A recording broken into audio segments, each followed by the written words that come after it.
daabacada lacagta horta wax fudud maaha.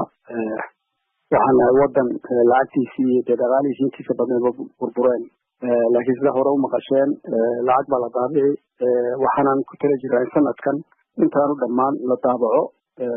waxaa aad iyo aad noola shaqeynaya IMF-ka. annaga iyo IMF-ka markaa waxyaalo badan baan isla garanay. marka hore shuruudaha ayaa lagu xiday transparency-ga iyo maamul wanaagga lacagaha iyo arrimaha noocaas oo kala iyo central bank in la xoojiyo, central bankeena banka dhexe in la xoojiyo oo dad loo keeno oo technical assistance la siiyo. waxaasa magaranaysa ahaa conditions. wixii waa imika waan kasoo gudubnay. waxyaalo kale oo technical oo iyaguna ku xidhnaa baa jiray. waxaasoo dhan waan kasoo gudubnay. iminka isku raacsanay waxa weeye annagoo iyaga la shaqaynayno dee iyagu ay noo yihiin hormuud. annaguna siyaasadii iyo qaraarkii baa ayaa wadanku leeyahay, iyaguna miiniskii bay hayaan maaragta sidii waxaa loo hirgelin lahaa. marka waxa weli aan ku taagannahay jidkii ahaa sanadka intaanu dhammaan in la daabaco ayaa weli ku taagannahay. sanadkii waan kusoo dhawaanaynaa, laakiin weli waxaan u malaynaya sanadka intaanu dhammaan in la daabaco. xoogaa yar baa weli dhiman, kuwaasaa laga shaqaynaya. waa gar marka xilligan maxaa carqalada ama caqabad ah oo hor taagan daabacadda lacagta? waxa keliya iminka jira waxa weeye lacagta daabacadeeda. lacagta inta ay leegtahay waa laisla gartay. inta qadaadiicaya, inta lacag kala duwanaya inay 20 iyo 30 iyo 50 iyo 100 iyo waxa waa laisla gartay. inta warqadaya inta kale waa laisla gartay. waxa haray waxa weeye lacagtaa lagu daabici lahaa oo aan lacag yar ahayn ayaa dhiman. taasina aad baan uga wada shaqaynayna World Bank iyo muxuu IMF iyo anagu. taasaa marka aan ka shaqaynayno. marka welistaas ay soo dhamaato waxaa la geli doonaa markaa in company la engage garayo. company yimaadaan kulliyada lacagaha daabacaya adduunka oo ay World Bank iyo Soomaalida wada jira ay soo engage garayaan ama ay soo ay keenaan si lacagta u daabacaan. taasaa markaa iminkaan ka shaqaynayna. waa gartay lacagta aad daabacaysaan marka waa intee haddii la isla gartay? lacagta qiimaheeda iminka waxba badan faa'iido badan ma laha inaan kuu sheegay numberka ay leedahay, laakiin waxa weeye in lacag dhaqaalaheena ka turjumaysa bay tahay. kolleyba saad ogtahay lacagtu waxaa qaraarka lagu gaaraa waxaad iibinaysa iyo waxa laga iibsanayo ayaa qaraarka lagu gaaraa. waxaad doofinaysa waxaan doofinaynin. dhaqaalaha dadka iyo per capita income-ka lagu gaaraa. waxaasoo dhan baa u noqonaya muxuu ahaa ayaa sal u noqday. marka lacag inagu filan haddii ilaha yidhaahdo waa daabici doonaa. ilahayna waxaan ka baryaynaa in waxyaala nagu taagin dhamaadaan, waana iska dhamaanaya. marka waxaad soo hadal qaaday lacag waraaqa in la daabici doono, qadaadiicna la daabici doono. qadaadiicdu inteeda ugu yar? iminka waxa aan weli ka shaqaynaynaa waxa ugu yar waxay noqdaan. waxa ugu yar wuxuu noqonayaa un waxaa koob shaha lagu iibsado. laga yaabaa in kunku ugu yaraado oo uu noqdo qadaadiicdu kun. laakiin ideada lafteeda weli laislama wada garano. wax weyn maada waa wax shir keliya ku filan. weli waxyaala yaryar baa nooga dhiman. qadaadiicda yaryarkooda waxay noqonayaan arrintii ziroyada faraha badan leeya 1 million kana waxba goynan iyo waxaasina iyaguna weli waxay ku jiraan waxyaalaha la doonaya in lasoo rogo, in lasoo afjaro, lasoo gaabiyo. mar waxaa laleeyahay horta siday taanu daabacno. marmarna waxaa laleeyahay malaasi kale oo ziroyada badan iyo malaayiinkan laga hadlayo wax laga qabto. waxaasaan u badanahay siday tahay in loo daabaco. waqti ma haysano. hadhow marka second phase la galo oo yani hab kale loo galo. waa garta marka hab kale loo galo. hataa waxaa ku jira fikradda in magaca shil walaa in la bedelaaba roobaa dadka qaar leeyihiin. anigu aan ku jiro infact si ideada shilin iyo maskaxda inaga gashay intaasoo milyan oo shilin waxba goynay totally new page la furo. waxaan u malanaya taasi inaanay iminka suuragal ahayn oo dee waqtiga aad fooday nagu soo haya. laakiin lacagta daabacadeeda iyo maamulkeeda iyo lacagta la dhigayo banka ee lacagta ilaalinaysa, yani lacagta valuegeeda haddaanu central bank lacag oolin ilaalisa oo markuu badan yahayna soo yaraysa soo iibsata, markuu badan yahayna markuu yar yahayna suuqa lacag soo gelisa. waxaasoo dhan oo kharasha baa loo baahan yahay. waana ka shaqaynaynaa. waxaad ogaanaysaa waxa weeyaan waa ka go-antay dawladdana, adduunkana way ka go-antay. marka I think si fiican baan usoo shaqaynay. sidaa daraaddeed waa caawimadeeda waa helaynahay. waa gartay lacagta ugu badan ee waraaqda la daabacayo waa imisa?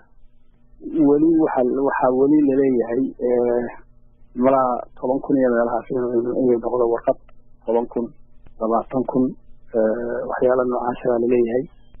laakiin finalizationkeedii weli maanaan gahay. lacagta lagu daabacaya sheegtay yaad ka sugaysaan waa imisa? lacagta lagu daabacayo waxa weeye $50 milyan ayaa loo baahan yahay lagu daabaco. waxaa kaloo loo baahan yahay lacag intaa leeg haddaan ka badnaynba oo banka la dhigo reserve oo lacagtaasi daba joogta oo ka ilaalisa inay lacagtu marna dhulka gasho marna ay ka qabato stabilization ku samaysa marka intaaba waxaan kala shaqeynaynaa IMF-ka wadano badan oo European-ka kamid ah ayaa tusay interest inay naga caawin doonaan marka kuwaas aan ka shaqeyn World Bank IMF kala shaqeynay.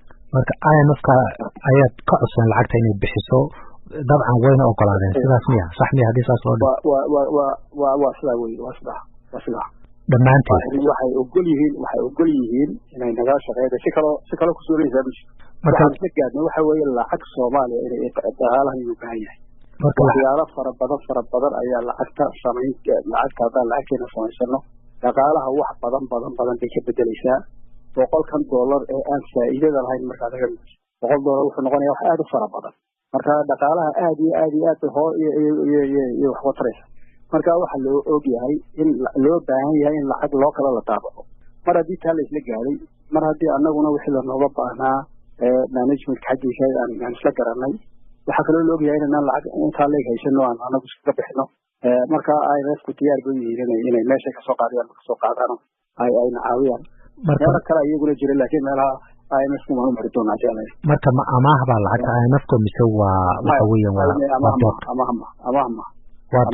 amaah laynoo ogola amaha kaloo badan baa lagu leeyahay amaha qabdo intaan qaadanayna ma jirto waxa weeye waa grant weeyaan way halkee lagu daabacayaa lacagtan Soomaaliga halkee isla garteen lagu daabaco ma ogin weli waxay noqonaysaa kambaniyo badan oo international ah jira oo aad iyo aad loo yaqaano oo European badan iyo meelaha kaleba kuwaas ayaa IMF iyo committee la samayn doono oo IMF ku jiro Soomaalidana ku jirto madaxdeedu ayaa la dooran doonaa kuwaas aa dhici doona Suudaan baa hadda lasoo qaadaa oo ku jirtay wararka maanta oo kale Suudaan in lagu daabacayo lacag Soomaaliya xaqiiqo miya ma xaqiiqo ma way weli leesma garan waa gartay marka lacagta marka lasoo daabaco sideed rabtaan inay u gasho suuqa oo lacagahan kale ama tii hore duugowda ha ahaato ama tan been abuurka ha ahaato inay u bedesho aad rabtaan hadbaa jira lagu bedelo qof waliba wuxuu haysto waqti baa loo qabanayaa qof waliba wuxuu haysto inuu lacagta cusub ku bedesho